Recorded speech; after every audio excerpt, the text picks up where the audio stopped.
నమస్కారం NSTV news కి స్వాగతం. నా పేరు సంధ్య. ముందుగా వార్తల్లోని ముఖ్యాంశాలు.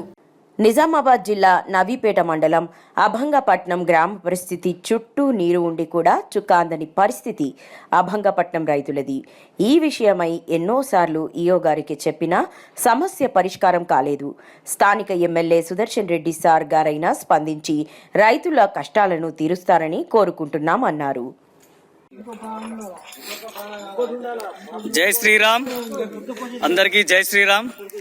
మా అభంగపట్నం గ్రామ రైతుల కష్టాలు ఎవరికి చెప్పుకోలో ఈ అర్థం కాని పరిస్థితిలో మేము ఈ యొక్క కష్టపడి ఈ పొలాలకు నీళ్లు కావాలని చెప్పి ఎంతో ప్రయత్నం చేస్తున్నాము. ఈ పాటికి ఇది 3వ విడత. ఫస్ట్ విడతలో చేశాము, ఫలితం రాలేదు.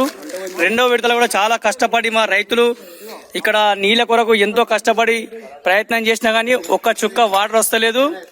మా సుదర్శన్ రెడ్డి గారు ఎమ్మెల్యే సాబ్, మీరు చేసిన ఈ కనికార పనికి మా ప్రజలు ఎంత అవస్థలు పడి చాలా కష్టంలో ఉన్నారు.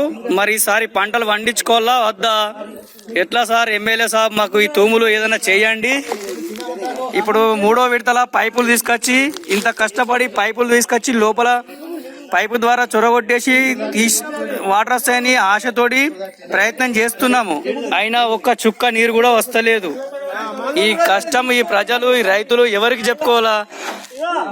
మా ఎర్రగుంట్ల ఈ తూములు పెత్తూములు చింతూములు లేపడానికి అగో నారాయణ అతనే ఆ తాడు పట్టుకొని లోపల దిగుతాడు. 20 ఫీట్ల నీళ్ళ లోపలికి దిగి వచ్చిండు, అయినా సుక్క నీరు వస్తలేదు. ఈ కష్టాలు ఇట్లాంటి కష్టాలు రైతులు ఎవరికి రావద్దు సార్. దయచేసి మీరు దీని మీద ఏదైనా చర్య తీసుకొని మేమందరం మీదకి వస్తాం సార్. ఏదైనా దీనికి ప్రతిపాదన చేసి ఆ ఏజీకి చెప్పాము, డీజీకి చెప్పాము, ఎవరికి చెప్పినా ఏమీ ఫలితాలు లేకుండా అయిపోతున్నాయి సార్. వాళ్ళు ఎవరు మమ్మల్ని ఆదుకుంటారు? ఎమ్మెల్యే సాబ్ సుదర్శన్ రెడ్డి గారు, మేము ఒకరు వస్తాం సార్ మీ దగ్గరికి. మీరు ఒకసారి అపాయింట్మెంట్ టైం ఇవ్వండి సార్. అందరికీ జై శ్రీరామ్. మా గ్రామ అభంగపట్నం రైతుల కష్టాలు ఇంత చాలా కష్టంలో ఉన్నాం సార్. జై శ్రీరామ్.